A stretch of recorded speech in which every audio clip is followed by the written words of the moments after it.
আল্লাহর নবী বিশ্ব নবী রাহমাতুল লিল আলামিন ডাকতে বলেন, ইসরাফিল রে, অর্ধ ভ্রমণে আমি আসি নাই, আমাকে দাওয়াত দিয়ে এনেছেন। আমাকে দাওয়াত দিয়ে এনে সিংহায় ফু দিয়ে তামাম পৃথিবী ধ্বংস করার জন্য আল্লাহ তোমাকে হুকুম দিবেন না। তুমি আমার সালামের জবাব দিতে পারো। এমনি ইসরাফিল সিংহা সরায় কয়, ওয়া আলাইকুমুস সালাম ইয়া রাসূলুল্লাহ, ইয়া হাবিবাল্লাহ, ইয়া সাইয়্যিদুল মুরসালিন, ইয়া রাহমাতাল লিল আলামিন, ইয়া শাফিউল মুযনিবিন, ইয়া আশরাফুল আম্বিয়া। এইভাবে বলেন, ওগো নবী, আমি আপনার প্রথম সালামই শুনেছি, কিন্তু জবাব দেন এখানে জানেননি। আল্লাহ আমাকে বলেছেন, ইসরাফিল রে, সিংহা মুখে লাগাইয়া অপেক্ষা করতে থাকবে, আমি যেই সময় অর্ডার দিব ওই সময় দিতে হবে, একটা সেকেন্ড যেন বেশ কম না হয়। ওগো আল্লাহর নবী, আমি জানি না কোন সময় আল্লাহ হুকুম দিবেন। আপনি যে আমাকে বারবার সালাম দিচ্ছেন, আমি যদি বলতে যাই ওয়া আলাইকুমুস সালাম ইয়া রাসূলুল্লাহ, ইয়া হাবিবাল্লাহ, আল্লাহ যদি আমাকে হুকুম দেন, ইসরাফিল রে, সিংহায় ফু দে।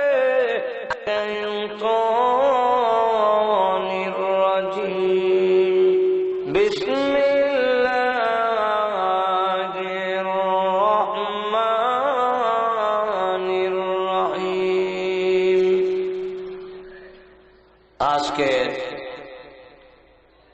ইসলামী মহাসম্মেলনের অত্যন্ত শ্রদ্ধেভাজন সভাপতি, উপস্থিত সমবেত প্রাণপ্রিয় মুসলমান ভাইরা, পর্দার অন্তরালে অবস্থানরত অত্যন্ত শ্রদ্ধেয় মা, আমি আপনাদের সামনে পবিত্র কোরআন শরীফের সূরাতুল হজ্জের প্রথম দুইখানা আয়াতে কারিমা তেলাওয়াত করছি। এই দুইখানা আয়াতের মধ্যে আল্লাহ রাব্বুল আলামিন কিয়ামতের কথা তুলে ধরেছেন। কিয়ামতের আলোচনার উদ্দেশ্য হল, যারা এই পৃথিবীর নাজ নিয়ামত পেয়ে পরকাল ভুলে গিয়েছে, আল্লাহ ভুলে গিয়ে গাফেল হয়ে গেছে, তাদের গাফলতি ভেঙে দেওয়া, মানুষকে আখিরাতের দিকে ধাবিত করা, পাপাচার থেকে মানুষকে দূরে সরানো, এই হইল কিয়ামতের আলোচনার উদ্দেশ্য। যে মানুষ, তুমি একজন এবং এই পৃথিবী একদিন থাকবে না, ধ্বংস হয়ে যাবে। এই কথাটা যদি উপলব্ধি করতে পারে, তাহলে মানুষ গুনার কাজে লিপ্ত হতে পারে। নদীর পাড়ে এক মসজিদ, তো নদীর ভাঙ্গনে নিচের মাটি সব সরাই লেগে গেছে, অর্ধেকটা মসজিদ এখনো আছে, আর বাকি অর্ধেকটা যে আছে নিচেটা মাটি নাই। কর্তৃপক্ষ নামাজ বন্ধ করে দিয়েছে, অন্যত্র নামাজ হয়, কিন্তু যারা নামাজ পায় না, জামাত পায় না, ওরা পরবর্তীতে এই মসজিদ এসে, যেহেতু মসজিদ আছে, নিয়ত বেঁধে ফেলে। তো আমিও গেছি, আমার ছাত্র জমানার ঘটনা, আমিও গেছি মসজিদে, গিয়ে দেখি অনেকে মনে হয় আলহামদুলিল্লাহ শেষ করতে পারছি কিনা, নিয়ত ছেড়ে দিয়ে জুতা দৌড় যায়। কোন লোক দেখলাম মসজিদে গিয়ে ইন্নিওয়াজ জাহাজ হরণ লাগে, ইন্নিওয়াজ জাহাজ হইল জুতা লইয়া দৌড়, মসজিদ থেকে বাইরে খালি দৌড়া দৌড়ি, জুতা লইয়া খালি দৌড়ে। আমি ভাবলাম ব্যাপারটা কি। মসজিদের ঢুকে গিয়া দেখি দেওয়ালের মধ্যে লেখা, সাবধান, নিচে মাটি নাই। এই যে এতটুকু লেখা, সাবধান, নিচে মাটি নাই, এই লেখাটা কে লেখলো, লোকটা কতটুকু সত্য, কথাটা কতটুকু সত্য মিথ্যা, কোন যাচাই বাছাই নাই। মসজিদ যদি ভেঙে নদীর মধ্যে পানির নিচে তলায় যায়, তো আমার জিন্দেগি ধ্বংস হয়ে যাবে। এই ধ্বংসের হাত থেকে রক্ষার জন্য সে দৌড়াচ্ছে। কে বললো সেই কথাটা জানতে চাচ্ছে না। ঠিক তেমনি হবে আমাদেরকে নবীরা বলেছেন, বিশেষ করে বিশ্বনবী রাহমাতুল লিল আলামিন আমাদের সামনে, জাতির সামনে তুলে ধরার চেষ্টা করেছেন। ও পৃথিবীর মানুষেরা, তোমাদের দৃষ্টি শক্তি দিয়ে তা দেখতেছো না, কিন্তু আমার আধ্যাত্মিক শক্তি এত বেশি, যার ফলে আমি দেখছি যে এই পৃথিবীর নিচে মাটি নাই। সাবধান, সতর্ক হয়ে যাও, কখন তোমার জীবন দশায় জাহান্নামের গর্তের মধ্যে তলায়া যাবে। অতএব তোমার জীবনকে ধ্বংসের হাত থেকে রক্ষা। ঠিক কিনা?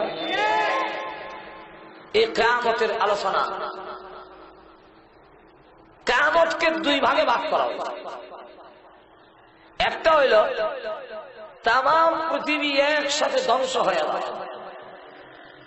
আকাশ জমিন চন্দ্র সূর্য পর্বত পাহাড় পর্বত নদ নদী বৃক্ষ তরতা মানুষ গরু ছাগল যা সব একসাথে ধ্বংস হয়ে যাওয়া, এটাকে কোরআনের ভাষায় সাআহ অথবা কিয়ামত বলা হয়। আর আরেকটা হলো আমরা আলাদা আলাদা ভাবে ধ্বংস হওয়া। আপনি একদিন সবিরাল একদিন দবিরাল একদিন সারাগালি সব একদিন, নসরুদ্দি একদিন মসরুদ্দি একদিন, আমি একদিন। এই ধ্বংসকে কোরআনের ভাষায় মউত বলা হয়। এই আপনাদের মরণ আর তামাম পৃথিবীর মরণ, তো ব্যক্তিগত মরণ যে এটার মধ্যে কোনো একতলাফ নাই। সারা বিশ্বের সকল মানুষ একটি মাসআলায় একমত, এটা হলো মরতে হবে। আর তো ধরে কম না, এটার মধ্যে কোনো একতলাফ আছে? আস্তিক হোক নাস্তিক হোক, আল্লাহ মানক আর না মানক, মরণ মানে। কেন মানে? যেহেতু আমার সামনে আমার দাদা, আমার বাবা, আমার চাচা, আমার অমুক, আমার তমুক মরতেছে, আমি দেখতেছি, এই জন্য এটার মধ্যে কোনো একতলাফ। সমষ্টিগত মরণ যেটা সারা পৃথিবী ধ্বংস হয়ে যাবে একসাথে, এটা আমরা বিশ্বাস করেছি, আমরা বিশ্বাস করছি, যেরকম ঠিক কিনা? কিন্তু কাফেররা তিন ভাগে বিভক্ত। কোরআন যখন নাযিল হইল, কাফেররা এটার মধ্যে মতানৈক্য। আল্লাহ বলে আম্মা ইয়াতাসাআলুনা আনিন নাবাইল আযীম আল্লাযী হুম ফীহি মুখতালিফুন।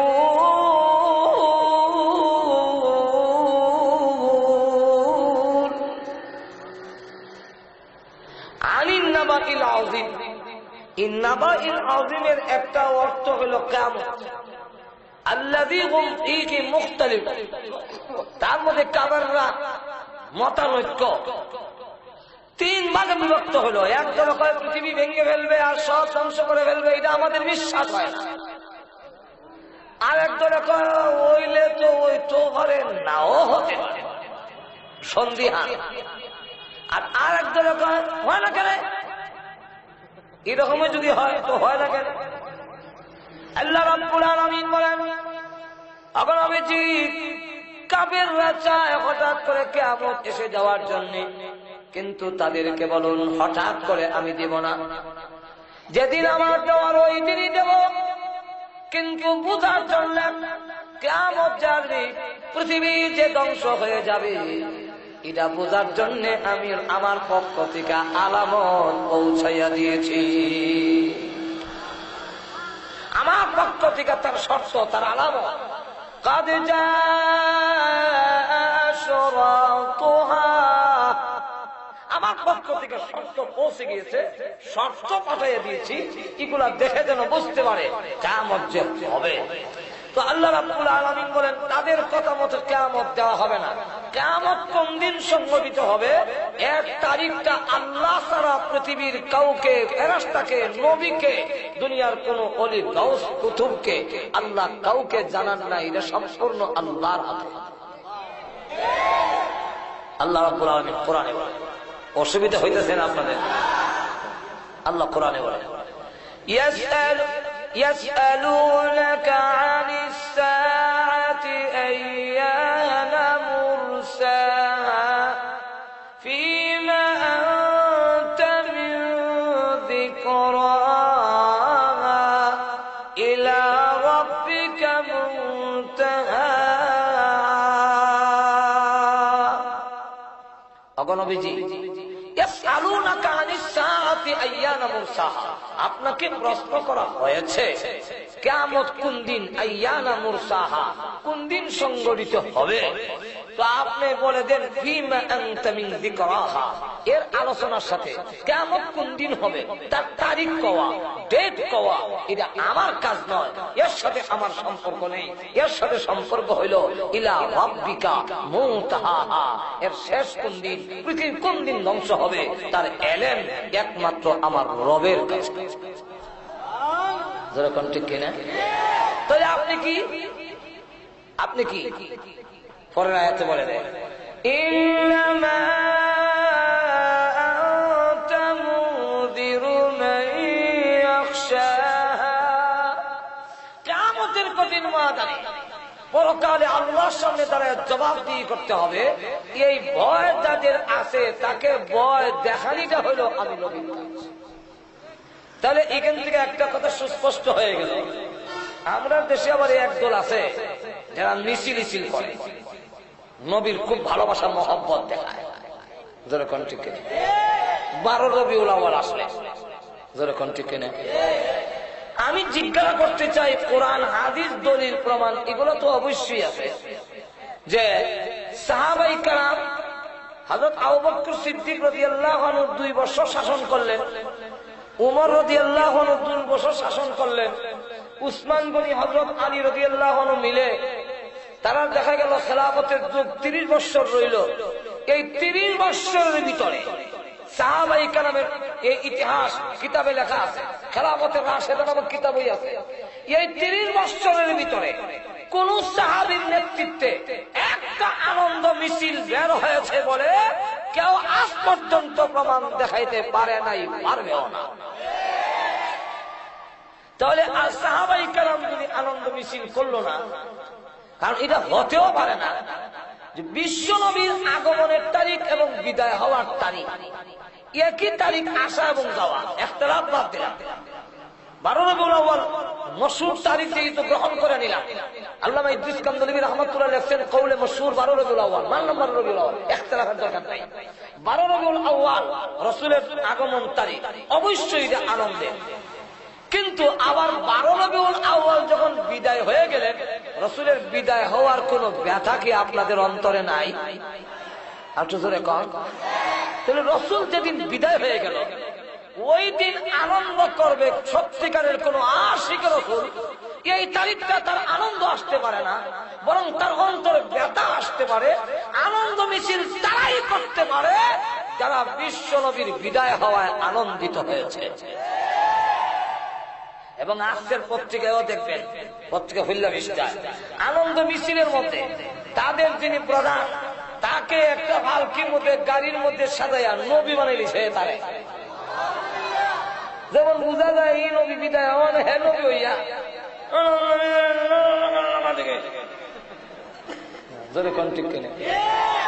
আমি আপনাদের একটা উদাহরণ দিই।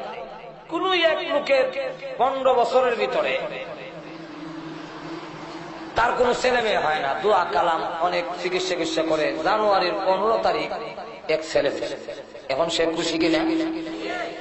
তার ওয়াইফ বউ মানে ওয়াইফ মানে বউ আর কি, খুশি নেই।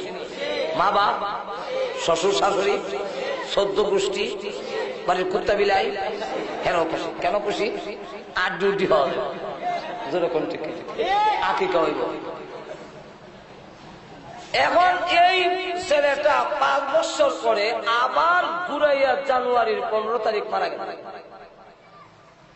এখন আমি জিজ্ঞাসা করি, আপনি মনে করেন বাবা, ধরে নেন আপনি সেই লোক, এখন ওই জানুয়ারির 15 তারিখটা যখন ঘুরে ঘুরে আসবে, মাইক ঠিক করা না হয়, মাইক তো এমনি সাউন্ড খারাপ, তো লক্ষ্য করে দেখেন যে জানুয়ারির 15 তারিখ যখন আবার ঘুরে ঘুরে আসবে, তাহলে এই জানুয়ারির 15 তারিখ আসলে কি ওই ছেলের বাবা আনন্দ করবে? আপনার বিবেক কি বলে? আনন্দ করবে? বলে হাফ জানুয়ারির 15 তারিখে আমার একটি ছেলে হয়েছিল, ছেলের চোখটি বড় বড়, চেহারা বড় গোলগাল, ওর মার কালার পেয়েছিল, হা হা হা, এরকম বলবে? আরো যারা কম।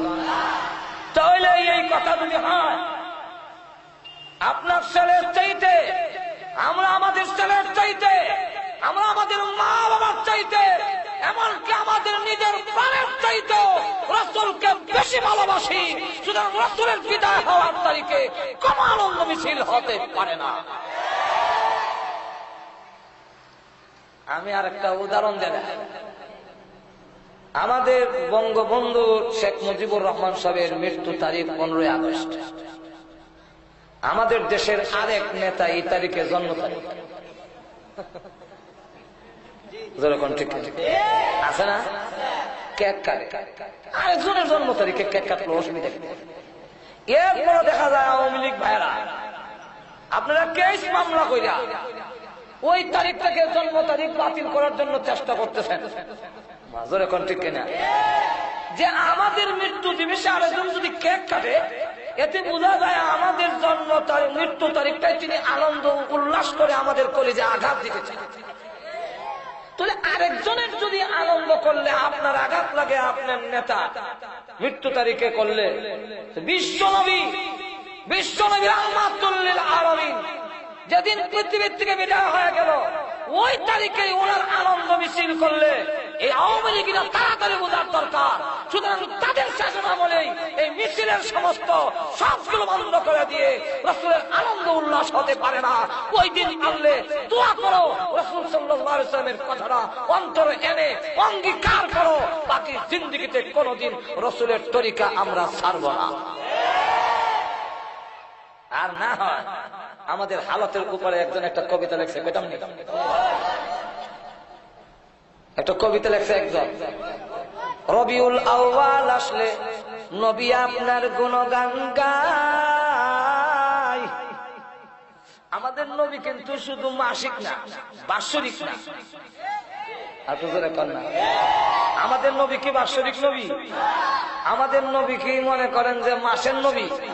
রবিউল আউয়াল আইলে শরীর গরম হয়ে যায়, শেষ।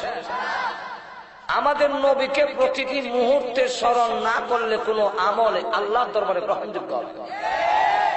প্রতিটি মুহূর্তে স্মরণ করার ব্যবস্থা করে দিয়েছেন। জোরে কোন ঠিক কিনা? ভাইরা আমার লক্ষ্য করে দেখুন, রবিউল আউয়াল আসলে আমরা একটু আবার জোশ আসে। এই জন্য কবি বলেন, রবিউল আউয়াল আসলে নবী আপনার গুণগান গায়। রবিউল আউয়াল গেলে পরে নবী গো আপনাকে আমরা ভুলে যাই।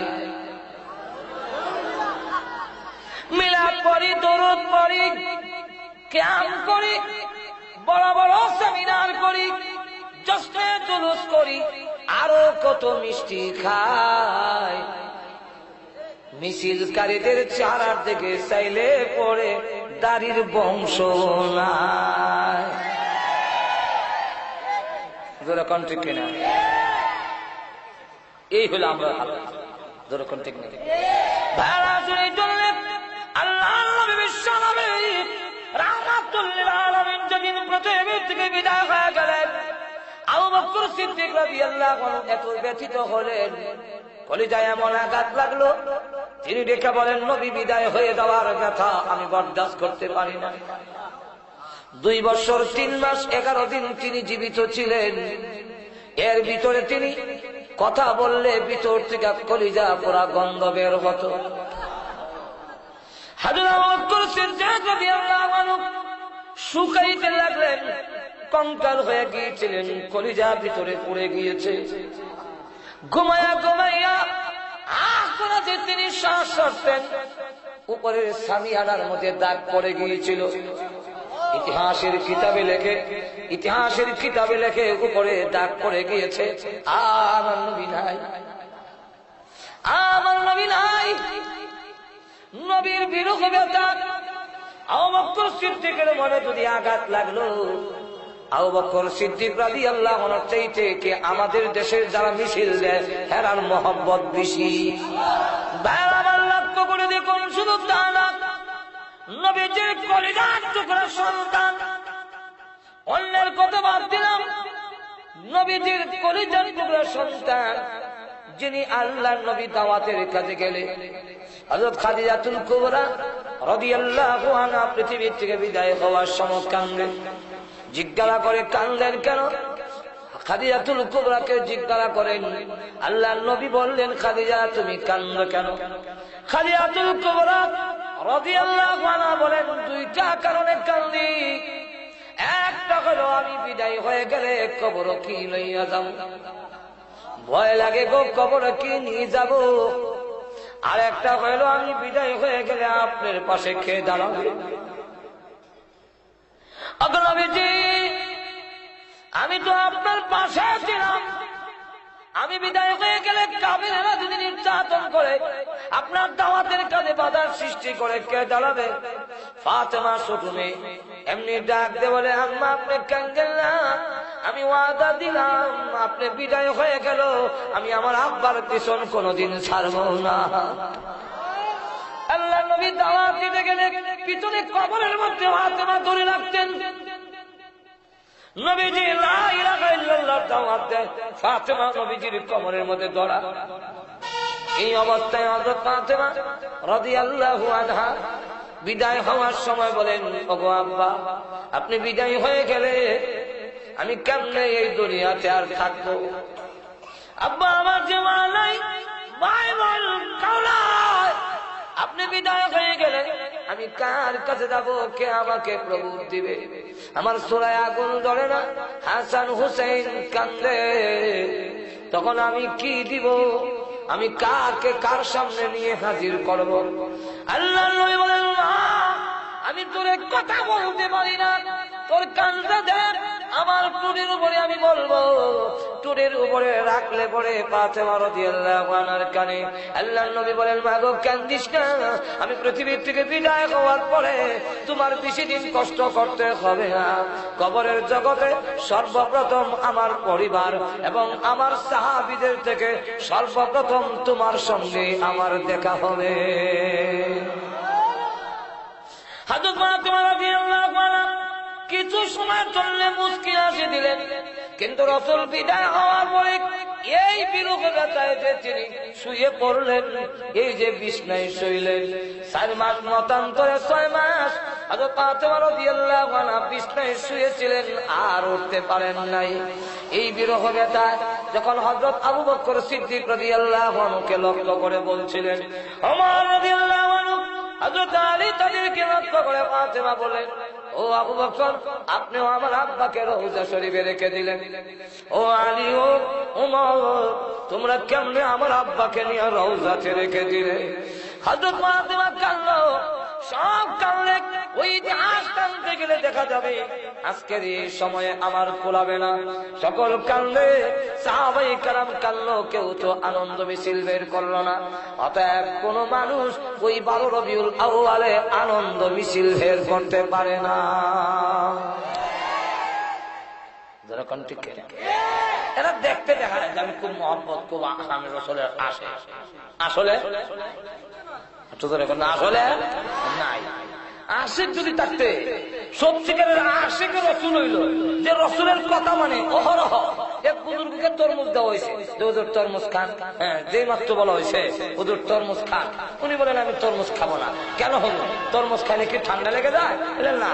তরমুজ খাইলে কি আপনার সর্দি করে ফেলে? বললেন না।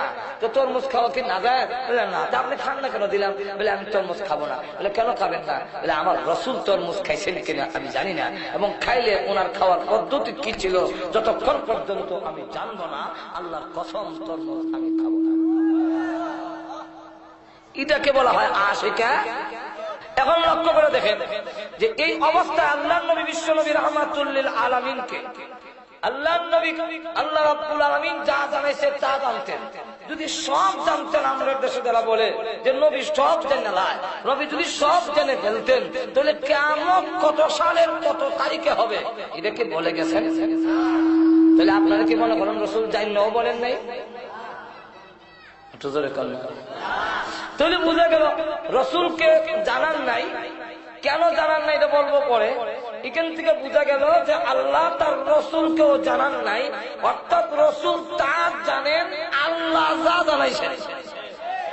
আর এখন না আলিমুল গায়েব হলেন একমাত্র আল্লাহ, রসুল হলেন আল্লাহ যা জানাইছেন তা জানেন। তো রসুলকে কি পরিমাণ জানাইছেন এটারও একটা মাপকাঠি আল্লাহ রসুল নিজে দিয়েছেন। রসুল বলেন উতিতু ইলমান মিনাল আউয়ালিনা ওয়াল আখিরিন, আমার আগে যত মানুষ দুনিয়াতে এসেছে এবং আমার পরে যত মানুষ দুনিয়াতে আসবে সকলের জ্ঞান, মেধা, এলেম যদি এক জায়গায় একত্রিত করা হয় যা হবে এর থেকে বেশি এলেম আল্লাহ আমাকে দান করছেন। কিন্তু সব জানার নাই। আয়াতগুলোর দ্বারা তো বুঝলাম। মুসলিম শরীফও আছে, মিশকাত শরীফও আছে। ওমর ইবনুল খাত্তাব থেকে বর্ণিত হাদিস, এবং এই হাদিস হাদিসে জিবরাইল নামে সকলের কাছে পরিচিত, খুব মশহুর হাদিস। জিবরাইল আলাইহিস সালাম একজন মুসাফিরের বেশে রাসূলের সামনে আসলেন, এসে বসলেন নামাজের সুরতে, উরুতে হাত রেখে, আর প্রশ্ন করে। তো যখন প্রশ্ন করে সাহাবীরা বলেন আলহামদুলিল্লাহ, এমন প্রশ্ন করতেছে এই লোক যে প্রশ্নগুলো আমাদের মনেও জানবার আকাঙ্ক্ষা, কিন্তু আমরা সাহস পাই না রাসূলকে জিজ্ঞাসা করা। আর এই গ্রাম্য একজন লোক আসছে, দেখা যায় উনার দ্বারা প্রশ্নের মাধ্যমে আমরাও জানার সুযোগ হয়েছে, আলহামদুলিল্লাহ ভালো। এর কারণ অনেক সময় উস্তাদের গুরুত্ব বুঝছে, ছাত্র উস্তাদে অনেকটা প্রশ্ন করতে পারে না, ভয় হয়। আর গ্রামের লোকেরা, গ্রামের অনেক লোক আছে যে গ্রামের লোকেরা আইন কানুন বুঝতো না, হুজুর রে উল্লে হল্লা জিগায়। এক হুজুর হাদিস পড়াইতেছে, সে একদম সাধারণ গ্রামের লোক গিয়া কয়, হুজুর লাউ লইয়া গেছে যে হযরত কদু কার? আচ্ছা হাদিস পড়াইতেছে, এই ফাঁকা দেখে জিগাইবার একটা কথা নেই যে লাউ ঢকইতে তো হযরত কদু কাহারা? হুজুরের রাগ উঠছে, মেরে শের পর রাগ আমার মাথা, যেমন হয়েছে মাথা তো কদু নিয়ে মাথা চুটেছে। হুজুর আইসা দিয়া তার সাথে আইন দেখাইয়া লাভ। তুই এখন এইভাবে উল্টা উল্টা প্রশ্ন করলে উনি করতে পারে, কিন্তু রসুলটা তো আমরা জিজ্ঞাসা পারি। তো প্রশ্ন করছে আখবিরনি আনিল ইসলাম, ইসলাম কারে কয়, ব্যাখ্যা একটু বর্ণনা। রসুল বর্ণনা দেওয়ার পরে এই আগন্তুক লোকটা যখন বলে সাদাক্তা, আপনি ঠিক বলছেন, সাহাবীরা চোখ উল্লে, হ্যাঁ ঠিক বলছেন, কয়টা তো জানে। জোরে কোন ঠিক কেন? প্রশ্ন করা জানার জন্য খুব সওয়াব, জানার জন্য প্রশ্ন করা খুব সওয়াব। জানার জন্য একটা মাসআলা জানার জন্য ওই ইমাম সাহেব হুজুরের দরজার সামনে গিয়ে আপনি দাঁড়াই রইলেন, একটা ঘন্টা যদি অপেক্ষা করেন ইমাম সাহেবের কাছ থেকে একটা মাসআলা জানবেন, কাবা ঘরের হজরে আসওয়াদ পাথর সামনে রেখে শত শত বছর দাঁড়ায় থাকলে যে সওয়াব হইতো, এর চাইতে বেশি সওয়াব দেওয়া। জানার জন্য প্রশ্ন করা সওয়াব, কিন্তু আটকাবার জন্য প্রশ্ন করা হারাম। কেন? আটকাবার জন্য যে প্রশ্ন করা হয় এটার মতলব খারাপ থাকে। কি মতলব? মতলব তাকে হুজুর রে বেইজ্জত করতো, যাকে প্রশ্ন করেছে তাকে আটকানোর উদ্দেশ্য আটকায় বেইজ্জত করতো। সুতরাং কাউকে আটকানোর উদ্দেশ্যে প্রশ্ন করা হারাম, জানার উদ্দেশ্যে প্রশ্ন করা সওয়াব। এখন ওনার কথার দ্বারা বোঝা যায় ঠিক কইছেন, সে তো বোঝা যায় জানে, জানি না প্রশ্ন করে। সাহাবায়ে কেরাম বলেন আজাব না, আমরা অত্যন্ত আশ্চর্য হয়ে গেলাম। পরে দেখি এই লোকটা প্রশ্ন করতে করতে যাচ্ছে, এক জায়গায় গিয়ে প্রশ্ন করলেন আখবিরনি আনিস সাআ, কিয়ামত। আখবিরনি আনিস সাআ আই মাতাস সাআ, কিয়ামত কোন দিন সংঘটিত হবে এটা একটু বলেন তো দেখি। আল্লাহর রাসূল কিন্তু চিনে ফেলছেন। আল্লাহর রাসূল বলেন মাল মাসউলু আনহা বিআলামা মিনাস সাইল, প্রশ্নকারী যেমন জানে না কিয়ামত কোন দিন হবে, তাকে প্রশ্ন করা হয়েছে উনিও জানেন না কিয়ামত কোন দিন। কথা হলে কিছু আলামত বলে, তো আলামত বলছেন। এরপরে যখন চলে যাচ্ছেন রাসূল বলেন ইয়া উমর, হে উমর আতাদরি মানে সাইল, প্রশ্নকারীকে চিনছো? হযরত উমর বলেন আল্লাহু আ'লাম ওয়া রাসূলুহু, আল্লাহ এবং তার রাসূল ভালো জানে। এমনি কারণ সাহাবীরা জানলেন না, লোক হইতো আল্লাহু আ'লাম ওয়া রাসূলুহু, আল্লাহ এবং তার রাসূল ভালো জানে। তখন কইল যে আতাকুম জিবরাইলু ইউআল্লিমুকুম দীনাকুম, জিবরাইল এসেছিলেন তোমাদেরকে দ্বীন শিখাইয়া গেলেন। যিনি এসেছিলেন তিনি কে? জিবরাইল আলাইহিস সালাম। তো জিবরাইল আলাইহিস সালাম আল্লাহর কোন নৈকট্য ফেরেশতা। আল্লাহ কথা বললে জিবরাইলের সাথে বলেন, আল্লাহ কোন মানুষের সাথে ডাইরেক্ট কথা বলেন না, আল্লাহ কোন ফেরেশতার সাথে ডাইরেক্ট কথা বলেন না, সাধারণ ফেরেশতার সাথেও কথা কয় না। কোনো কিছু হইলে জিবরাইলকে কয়া দেয়, জিবরাইল সব কয়। এখন জিবরাইলের নৈকট্য ফেরেশতা, এই হাদিসের দ্বারা বুঝলাম জিবরাইলও জানেন না কিয়ামত কোন দিন হবে। জোরে কোন ঠিক কিনা? আচ্ছা আরেকটু আগুয়াই সামনের দিকে যাই, আরেকটু অগ্রসর হয়ে গিয়ে দেখি জিবরাইল তো জানেন না, যিনি সিংহায় গু দিব উনি জানেন। ওনার নাম কি? আর একটু জোরে কোন। আল্লাহর নবী রাহমাতুল লিল আলামিন মেরাজের রাতে উঠতে ভ্রমণে যখন গেলেন, সকল ফেরেশতার হালত বিশ্ব নবীর সামনে তুলে ধরা হলো।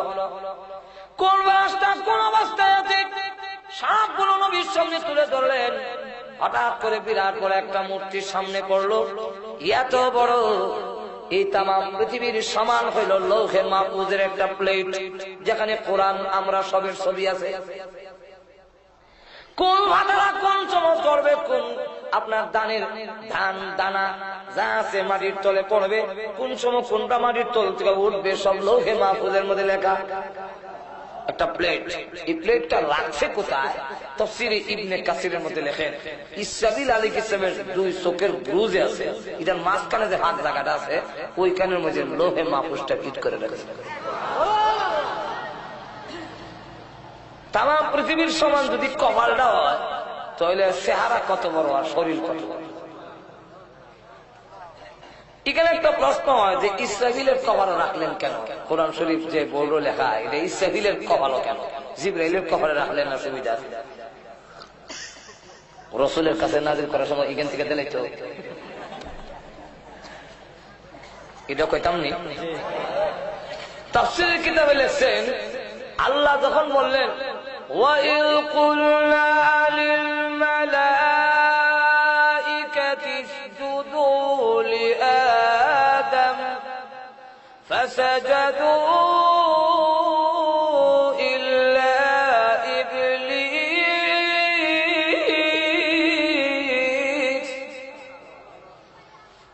আল্লাহ বলেন আদমকে সিজদা করো। সমস্ত ফেরেশতা ভাষা জাদু সিজদা করলো, কিন্তু সব মুসল্লি ইমাম সব আল্লাহু আকবার কোয়ার পরেও একসাথে গিয়ে আমার কভার লাগে না, একটু হইলে বেশ কম। সর্বপ্রথম তিনি সিজদায় পড়লেন, সকলের আগে যিনি সিজদা দিলেন তিনি ছিলেন ইসরাফিল আলাইহিস সালাম। আল্লাহ বলেন তুমি যখন সকলের আগে আমার হুকুমটা মানছো, সিজদায় পড়ে গেছো, যে তোমাকে সম্মান দিলাম, আমার পবিত্র কালাম তোমার কপালের মধ্যে রেখে দিলাম।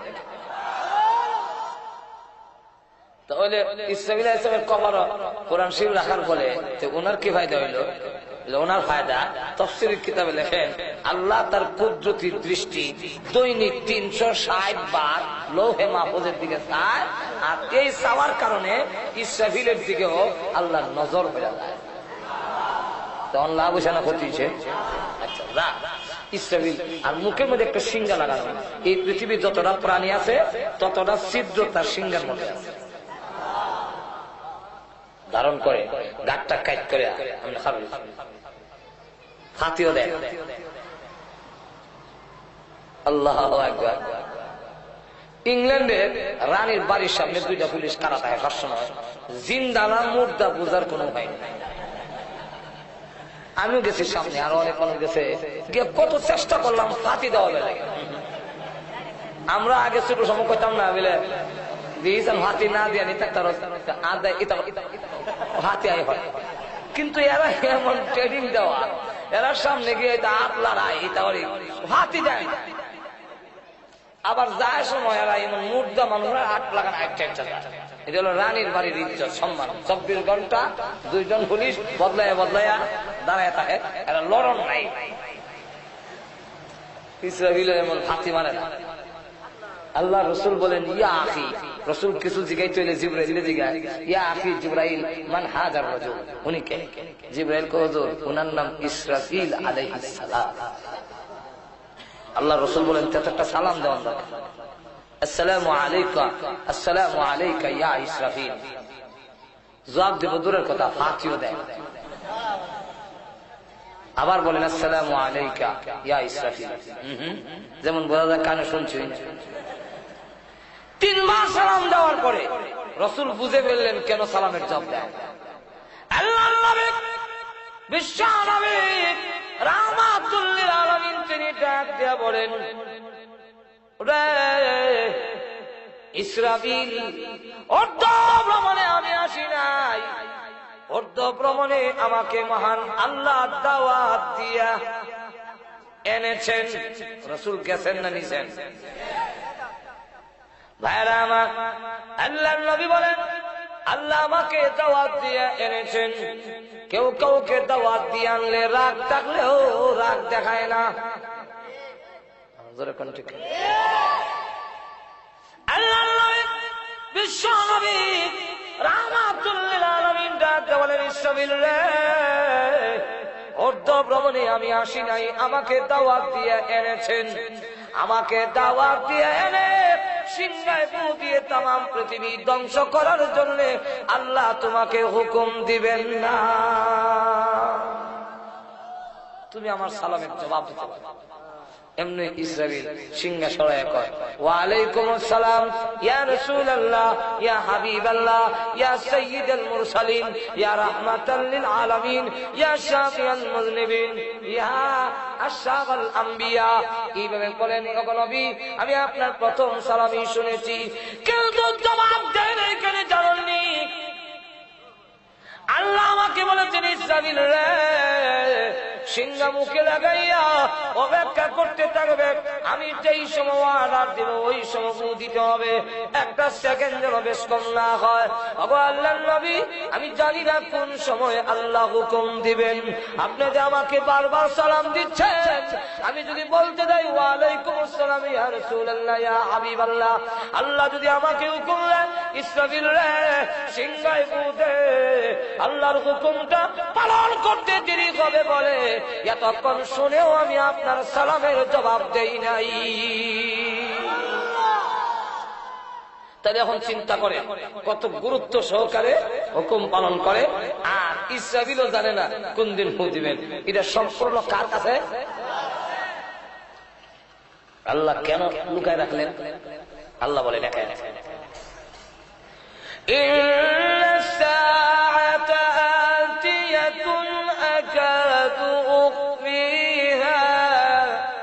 لتجزى كل نفس بما تسعى। আল্লাহ বলে কিয়ামত আনেওয়ালি, কিয়ামত অবশ্যম্ভাবী, কিন্তু আমি আল্লাহর ইচ্ছা লুকায় রাখতে কেন? যেন তোমাদের প্রত্যেকটা প্রাণীর প্রতিদান জীবনে যা কামাই করছে তার প্রতিদান, তার যাজা, তার বিনিময়, তার বদলা যাতে দিতে পারি, এই কারণে আমি আল্লাহ এটা লুকায় রাখছি। কারণ হইল লুকায় আমরা প্রকাশ করে দিলেন না ভালো আছেন, তাহলে অমুক পর্ব 2010 সালের জানুয়ারি ফেব্রুয়ারির 25 তারিখ, অমুক পর্ব 26 তারিখ, অমুক পর্ব 28 তারিখ, এরপরে আবার মার্চের 10 তারিখ মর্ব নসরুদ্দি। এটা আমরা যার আল্লাহ জানাই লিস্টি দিলাই তো তেন সুবিধা আছে বুঝলে না? জানাই লিস্টি দিলাইলে প্রথম নম্বর হলো পৃথিবীর আইন শৃঙ্খলা ঠিক থাকবে না।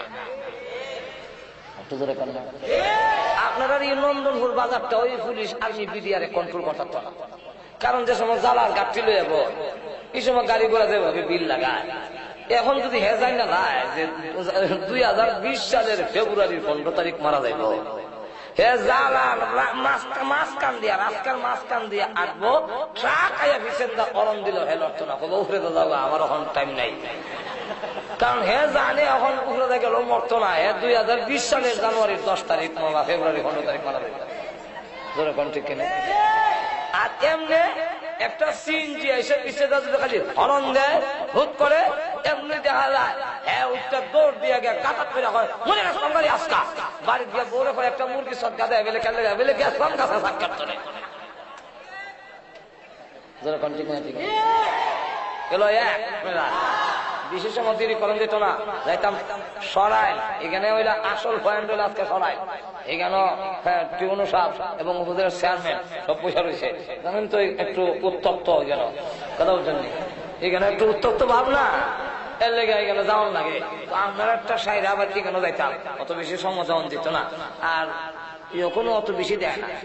আপনার যে শেষে খাওয়ানোর পরে যে ফিরনি আছে না, এইটা একটু দেয় মনে ঠিক না? ঠিক না? যাক গেল একটা। আরেকটা হইল মানুষ যদি জানালায় মানুষের মধ্যে গাফলতি এসে যাবে, আমলের দিক থেকে মানুষ গাফেল হয়ে যাবে। কেন গাফেল হয়ে যাবে? তখন দেখা যাবে ইমাম সাহেব মুয়াজ্জিন সাহেব উনারা তো চাকরির কাতারে মসজিদে আউন লাগে, আর বাকি মুসল্লি থাকবে না। মুসল্লি দেখা যাবে যারা যাদের যাদের মরণ গনে এসে ওই এরা ছাড়া আর কেউ মসজিদে নাই। কেন? 2000 সালে মার্চের সে 15 তারিখ মারা যাবে, এত আগে মসজিদে যাওয়ানোর দরকার আছে? 3 চিল্লার বুঝ রেখা যা কাম পোকাম আছে সব স্টার্ট দিব, আর 3 চিল্লার বুঝলে এরপরে যখন দেখো আর 3 চিল্লা বাকি আছে গাছটি লইয়া তবলিগো যাবো আর বাড়ি থাকতাম না। আর এমনি আমি আপনাদের জিজ্ঞাসা করি, এই মাহফিলে বসা অবস্থায় মরণের সম্ভাবনা আসেনি? খালি আমার না আপনারা সব মৃত্যুর সম্ভাবনা আছে কি নাই? আমি আজকের এই আলাপটা আমার জীবনের শেষ মাহফিল হতে পারে। ওয়াজ শুনতে শুনতে মানুষ মারা যায়, যখন ঠিক কিনা? একই মাহফিলে ওয়াজ করলাম আমি এবং শেখ দিকল বাগি, কিন্তু আমি কোন থেকে উঠলাম, শেখ দিকল বাগি আর উঠলেন না, যখন ঠিক ঠিক না? একই মাহফিলে 2 জনের ওয়াজ হইলো, আমি ওয়াজ করে রাত্রে আবার ঘুমাইলাম, সকালে উঠলাম, আর দেখা গেল হুজুর তো আর উঠলেন না। তাহলে আমি আজকের এই মাহফিল জীবনের শেষ মাহফিল হতে পারে। আর তো ধরে কর না, আমিও জানতাম না যে আর ওনার সাথে দেখা হইতো। আর তো ধরে কর না, উনিও জানতেন না আমার সাথে আর দেখা হবে না। তাহলে আজকের রাত্রে যদি আপনাদের মরার সম্ভাবনা থাকে, তাহলে এবার বলুন, বুকে হাত দিয়ে বলুন যে এই সম্ভাবনা যদি থাকে, তাহলে নামাজ মনে হয় 8 বছর পরে পড়লে চলবে। মরবেন আজকে আর নামাজ পড়তেন 8 বছর পরে। আজকে যদি মরার এই কথাটা যদি অন্তর থেকে আপনি বলে থাকেন, তাহলে আজকে রাত আমার মরার সম্ভাবনা। সুদ কি আরো 10 বছর খাইয়া ছাড়বেন, না একদম থেকে ছাড়ার দরকার? আর তো জোরে কন্যা, আপনি কি জিনা আরো 10 বছর কইরা ছাড়বেন? কইরা লই। আল্লাহ রাব্বুল আলামিন মরণ কেন লুকায় রেখে দিলেন, কিয়ামত কেন লুকায় রেখে দিয়েছেন? ও পৃথিবীর মানুষেরা, আমি আল্লাহর ইচ্ছা হলো 24 ঘন্টা তোমাকে ইবাদতের মধ্যে জড়িত করার জন্য, ইবাদতের মধ্যে জড়ায় রাখার জন্য আমি আল্লাহ তোমার মরণকে লুকায় রেখে দিয়েছি, যাতে 24 ঘন্টা তুমি মৃত্যুর জন্য প্রস্তুত থাকতে পারো। সামান নিয়ে আজরাইলের গাড়ি আইলে যেন তোমার কোনো অসুবিধা না হয়। একটা উদাহরণ দিই, তুই আপনারা বুঝে ফেলবেন। দেব উদাহরণ? এত ধরে কন, এক লোক মনে করেন চিটাগাং যাবে, আপনার নন্দনপুরের এক লোক গিয়া ট্রেন ধরবে, ট্রেনে যাবে চিটাগাং। টিকিট তো আগে কারণ লাগে না, পরে ব্যাগের ভিতরে 3-4 দিন থাকবে, সুতরাং লঙ্গি গামছা এটা তো কিছু নিতেইব না, নেওয়া লাগবে না? এই ব্যাগটা কি গাড়িতে উঠতে গিয়ে নেওয়ার লেগে পারবেন না? আগে আগে এরপরে আপনার কিছুদিন এখানে থাকতে গেলে তো কিছু টাকা পয়সার দরকার, এটার সাথে লোন লাগতো না? এটা কি গাড়ি একজন কই ছবি আলি আমার ছেলেরা কয়েছেন 500 টাকা লয়ে চোখে আগে লয়ে যাবে গিয়ে সব করে রেডি করে ব্যাগ সাথে রাখা টিকিট কাটটা ব্রাহ্মণবাড়ি স্টেশনে বসছে। স্টেশন মাস্টার জিগাইল ট্রেনটা কই আছে, খবর নাই। নাই এরকম এমন জীবনের ঘটনা নাই? আমি তো নিজেই মানে দেখা বুঝাচ্ছি। মাস্টার সাহেব, সিটাঙ্গের গাড়িটা ঢাকার থেকে যেটা আইব সিটাঙ্গে তো এটা বা সিলেট থেকে, হ্যাঁ সিলেট থেকে আহরা দিয়া, তো ঢাকার থেকে যেটা আসবে এটা কখন আসবে, কই আছে, কই এখনো খবর। এমন সময় আপনার বিয়াই গিয়া লাগাল হয়েছে, লাগাল ভাই বিয়াই কই দিবেন সিটাঙ্গে, আর ট্রেনের তো খবর হয়েছে না, মিষ্টি খাওয়াই দিই, মিষ্টি খাওয়াই। আপনি বলেন ভাই আমি ট্রেন এসে বলবে, আরে খবর হয়েছে না। বিয়ের এই কথাই ভাম করছে, আপনি তখন যাক খাইয়ে মিষ্টি লয়েছে মহাদেব পট্টি। আচ্ছা মহাদেব পট্টি বাদ দিলাম, রয়েছে আপনার না না ওই যে মোড়টা কালীবাড়ির মোড়, কালীবাড়ির মোড় আছে মিষ্টি খাওয়াই। এখন কালীবাড়ির মোড় আয় যখন মিষ্টি আর আইবার সময় ভাবলো যে এই গাছটি কইল আর মিষ্টির দোকানে যেতাম, এটা তো হয়ে গেছে চালের দোকান, আর টিকিটটা তো ফানের দোকান, আর সে আইসে কালীবাড়ির মোড় মিষ্টি খাইতে। এখন মিষ্টি যখন সামনে দেওয়া হয়েছে তখন কাটা চামচ দিয়ে মিষ্টিটা গুতা দিয়া মুখের কাছে আনছে, এমনি শুনে উইশাল শোনা যায়। এখন যেই মাত্র গাড়ির উইশাল শুনে এখন মিষ্টি আর মুখে না দিয়া কবি মিষ্টি আছে গাড়ি কই, আমি কই, ব্যাগ কই, টিকিট কই।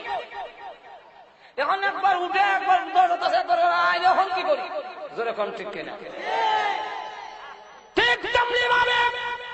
আজরাইলের গাড়ি কোথায় আছে সব লোকে রেখে দিয়েছেন পৃথিবীর মানুষ।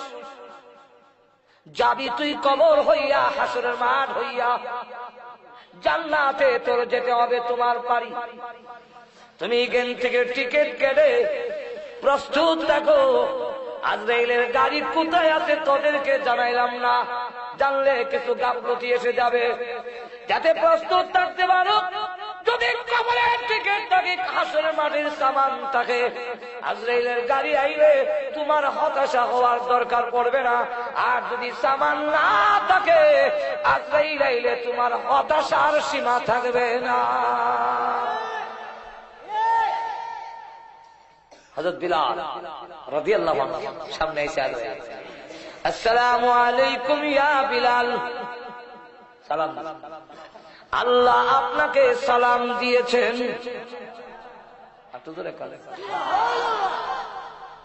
আল্লাহ বলেছেন আপনাকে আল্লাহ ভালোবাসেন। আল্লাহ ভালোবাসবেন না কেন?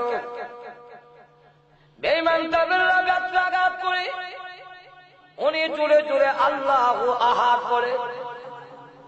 হযরত আবু বকর সিদ্দিক রাদিয়াল্লাহু আনহু বলেন, জোরে কইস না, কাফেররা বেশি মারবো। উনি বলেন, বলবো না। একদিন, দুই দিন, তিন দিন ওয়াদা করেছে, কিন্তু তিনি আল্লাহু আহাদ বলে আবার ওয়াদা করে বলবো না। আবু বকর সিদ্দিক রাদিয়াল্লাহু আনহু বলেন, বিলাল আমার সাথে ওয়াদা করো, কিন্তু আবার জোরে জোরে আল্লাহু আহাদ বলো কেন? আস্তে বললেই হয়। এমনি বিলাল বলেন, হ্যাঁ আবু বকর সিদ্দিক, ওই বেঈমান কাফেররা যখন আমাকে ব্যত্রাঘাত করে আর আমি আল্লাহু আহাদ বলি, তখন এত মজা, এত মধুর লাগে। ওই বেঈমান কাফেরদের নির্যাতনের কষ্ট আমি বিলাল আর ঠার পাই না।